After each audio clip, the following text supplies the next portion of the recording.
अस्सलाम वालेकुम dear viewers. आज हम पढ़ेंगे व्हाट इज़ प्लेसेंटा एक्रेटा, यानी प्लेसेंटा एक्रेटा क्या है। तो चलो स्टार्ट करते हैं, एक्सप्लेन करते हैं कि what is placenta accreta. Placenta accreta is a condition where the placenta, the food and oxygen source for a foetus, grows too deeply into the wall of your uterus. यानी placenta accreta हम किस चीज़ को कहते हैं? जब placenta uterus के layers में डीपली क्या हो जाए, ग्रो हो जाए, तो उसको हम प्लेसेंटा एक्रेटा कहते हैं। और प्लेसेंटा वो ऑर्गन होती है जो बेबी को ऑक्सीजन और न्यूट्रिएंट्स सप्लाई करते हैं थ्रू ब्लड।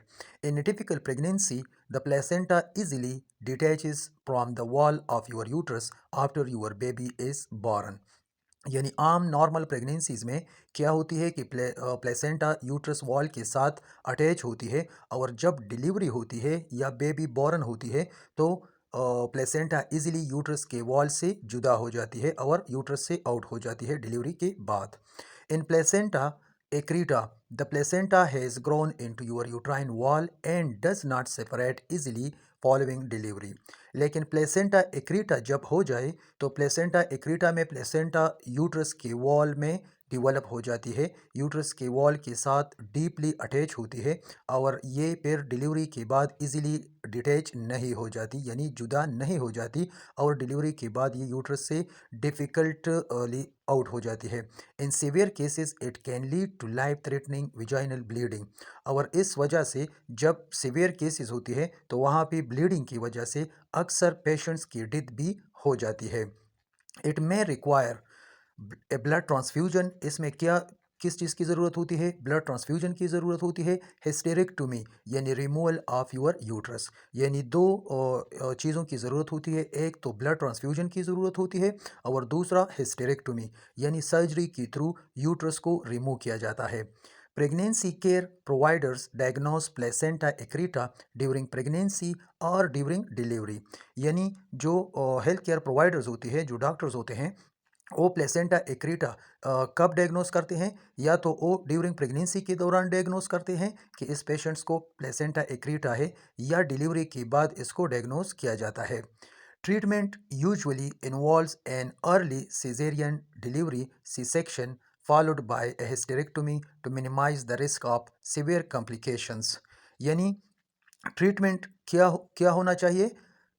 अर्ली टाइम पे उसको सिजेरियन डिलीवरी यानी सी सेक्शंस जो है ये करना चाहिए, और साथ में हिस्टेरेक्टोमी भी होना चाहिए, यानी यूट्रस को रिमूव किया जाता है ताकि उसकी जो रिस्क होते हैं उसको मिनिमाइज किया जा सके। What are the different types of placenta accreta? अब प्लेसेंटा एक्रीटा की मुख्तलिफ टाइप्स हैं। वो कौन कौन से टाइप्स हैं? There are three types of placenta accreta, यानी प्लेसेंटा एक्रीटा के थ्री टाइप्स होते हैं। अब हम step by step one one types को एक्सप्लेन करते हैं। Providers determine the type based on how deeply the placenta is attached to your uterus।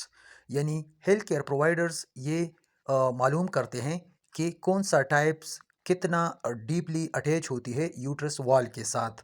यानी जितना प्लेसेंटा अटैच होती है यूट्रस वॉल के साथ, उसी के बेस पे प्लेसेंटा एक्रेटा के मुख्तलिफ ये थ्री टाइप्स होते हैं। Placenta accreta the placenta formally attaches to the wall of your uterus. यानी प्लेसेंटा एक्रीटा ये प्लेसेंटा एक्रीटा क्या होती है? ये नॉर्मली यूट्रस वॉल के साथ अटैच होती है। It doesn't pass through the wall of the uterus और in fact the muscles of the uterus. यानी ये यूट्रस वॉल के साथ अटैच होती है, लेकिन यूट्रस वॉल्स या यूट्रस मसल्स के साथ इम्पेक्ट नहीं होती। यानी जस्ट यूट्रस वॉल के साथ अटैच होती है प्लेसेंटा एक्रीटा, और यूट्रस मसल्स के साथ अटैच नहीं होती। This is the most common type. यानी प्लेसेंटा एक्रीटा जो है ये बहुत ज़्यादा कॉमन टाइप होती है प्लेसेंटा के एबनॉर्मलिटी में, या प्लेसेंटा एक्रीटा के थ्री टाइप्स में। अब दूसरा टाइप्स है प्लेसेंटा इनक्रीटा। दूसरा टाइप्स क्या है? प्लेसेंटा इनक्रीटा। तो अब हम आगे पढ़ते हैं कि प्लेसेंटा इनक्रीटा क्या है। In this type the placenta is more deeply embedded in the wall of your uterus.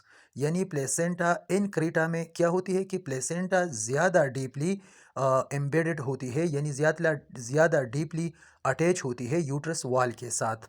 यानी इससे पहले प्लेसेंटा एक्रीटा हमने एक्सप्लेन किया कि प्लेसेंटा एक्रीटा जस्ट वॉल के साथ अटैच होती है, लेकिन प्लेसेंटा इनक्रीटा ज़्यादा डीप अटैच होती है। It still doesn't pass through the uterine wall but is firmly attached to the muscle of the uterus. यानी प्लेसेंटा इनक्रीटा यूट्रस वॉल्स को क्रॉस नहीं करता, लेकिन ये प्लेसेंटा इनक्रीटा यूट्रस वॉल में जो मसल्स होते हैं उनके साथ भी अटैच हो जाती है, उनके साथ अटैच हो सकता है। Placenta increta accounts for about 15% of cases. यानी प्लेसेंटा इनक्रीटा कितने परसेंट पेशेंट्स में होती है? ये 15% पेशेंट्स में प्लेसेंटा इनक्रीटा हो सकता है। प्लेसेंटा परक्रीटा, अब तीसरा टाइप्स क्या है? तीसरा टाइप्स है प्लेसेंटा परक्रीटा। यानी फर्स्ट नंबर पे हमने कहा कि प्लेसेंटा एक्रीटा हमने एक्सप्लेन किया, दूसरे नंबर पे प्लेसेंटा इनक्रीटा, और अब तीसरे नंबर पे है प्लेसेंटा परक्रीटा।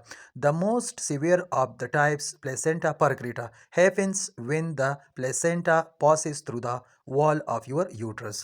यानी सबसे ज़्यादा ख़तरनाक जो है ये प्लेसेंटा परक्रीटा और टाइप्स होती है। और प्लेसेंटा परक्रीटा जो है ये क्या करते हैं? ये यूट्रस वॉल्स को क्रॉस करते हैं, यूट्रस वॉल से पास हो जाती है आउटसाइड पे दूसरे ऑर्गन्स तक। तो इसी वजह से ये ज़्यादा डेंजरस होती है बनिस्बत प्लेसेंटा एक्रीटा और placenta increta. The placenta might grow through your uterus and impact other organs such as your bladder और इंटेस्टाइन। यानी प्लेसेंटा परक्रीटा जो है ये इसलिए ख़तरनाक होती है कि ये यूट्रस को क्रॉस करती है और यूट्रस के बाहर जो दूसरे ऑर्गन्स होते हैं, फॉर एग्जांपल ब्लैडर होती है या रेक्टम होती है, तो वहाँ या इंटेस्टाइन्स होती हैं, तो उन ऑर्गन्स के साथ ये अटैच हो जाती है। It accounts for about 5% of cases. ये कम होती है ये केसेस, लेकिन सीवियर होती है, यानी ये जस्ट 5% केसेस में होती है।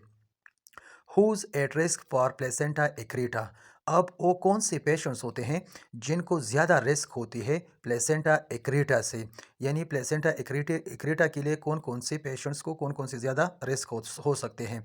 You are at higher risk for placenta accreta if you, यानी वो लोग ज़्यादा हायर रिस्क में हो सकते हैं प्लेसेंटा एक्रीटा के लिए जो have had previous caesarean deliveries, जिनको पहले से सी सेक्शंस हुआ हो, have a placenta in an abnormal location in your uterus, या प्लेसेंटा एबनॉर्मल लोकेशन में हो यूट्रस में, have had previous surgeries on your uterus, या जिन्होंने पहले सर्जरीज किया हो, have had more than one pregnancy, या ओ फीमेल जिनकी प्रेगनेंसी ज़्यादा हो चुकी हो, आर प्रेग्नेंट विया IVF, या ओ फीमेल जो IVF के ज़रिए प्रेग्नेंट हो चुके हो। तो ये सारे वो कंडीशंस हैं जहाँ पे प्लेसेंटा इनक्रीटा की ज़्यादा चांसेस होती है। डस प्लेसेंटा एक्रीटा हार्म द फीटस, अब प्लेसेंटा एक्रीटा फीटस के लिए हार्मफुल हो सकती है या नहीं? तो ये डिपेंड करते हैं मुख्तलिफ कंडीशंस और पेशेंट्स पर। Placenta accreta doesn't directly harm the fetus, यानी प्लेसेंटा एक्रीटा डायरेक्टली बेबी को नुकसान नहीं देता या डायरेक्टली बेबी के लिए हार्मफुल नहीं होता। Placenta accreta often leads to preterm birth, लेकिन प्लेसेंटा एक्रीटा की वजह से प्री टर्म बर्थ जो है ये हो सकता है। Preterm birth carries risk such as respiratory problems और ट्रबल गेनिंग वेट, लेकिन प्री टर्म बर्थ की वजह से बेबी को रेस्पिरेटरी प्रॉब्लम्स हो सकती है और वेट गेनिंग में बेबी को ट्रबल हो सकती है। यानी इन जो कॉम्प्लिकेशंस काज होती है प्लेसेंटा एक्रीटा की वजह से, तो उस वजह से बेबी को नुकसान हो सकता है। Babies born before 37 weeks of pregnancy have a higher risk of being admitted to a neonatal intensive care unit in ICU for specialised treatment. यानी वो बच्चे जो 37 वीक्स से पहले पैदा हो जाते हैं तो उनमें हाई रिस्क होती है मुख्तलिफ कॉम्प्लिकेशंस के, तो इसलिए उनको इन ICU में एडमिट किया जाता है फॉर स्पेशलाइज ट्रीटमेंट के लिए। What are the risk of placenta accreta to the birthing person, अब प्लेसेंटा एक्रीटा का बर्थिंग पर्सन के लिए कौन कौन से रिस्क हो सकते हैं? यानी जो मदर्स होती है उनके लिए प्लेसेंटा एक्रीटा की वजह से कौन कौन से रिस्क हो सकते हैं? प्रीमेच्योर डिलीवरी, यानी टाइम से पहले डिलीवरी हो सकती है। Damage to your uterus and surrounding organs, इस वजह से यूट्रस डैमेज हो सकती है या यूट्रस की सराउंडिंग ऑर्गन्स डैमेज हो सकती है, loss of fertility due to hysterectomy, और इस वजह से हिस्टेरेक्टोमी हो सकती है जिसकी वजह से उसकी फर्टिलिटी की जो एबिलिटी होती है वो ख़त्म हो सकती है। तो ये मुख्तलिफ कॉम्प्लिकेशंस हो सकती है due to placenta accreta. Excessive bleeding that requires a blood transfusion, इसमें क्या होती है, एक्सेसिव ब्लीडिंग होती है जिसकी वजह से ब्लड ट्रांसफ्यूजन की ज़रूरत हो सकती है। ब्लड क्लॉटिंग इश्यूज हो सकती है, लंग और किडनी फेलर, और लंग या किडनी भी फेल हो सकती है, एंड डेथ भी हो सकता है। Thank you.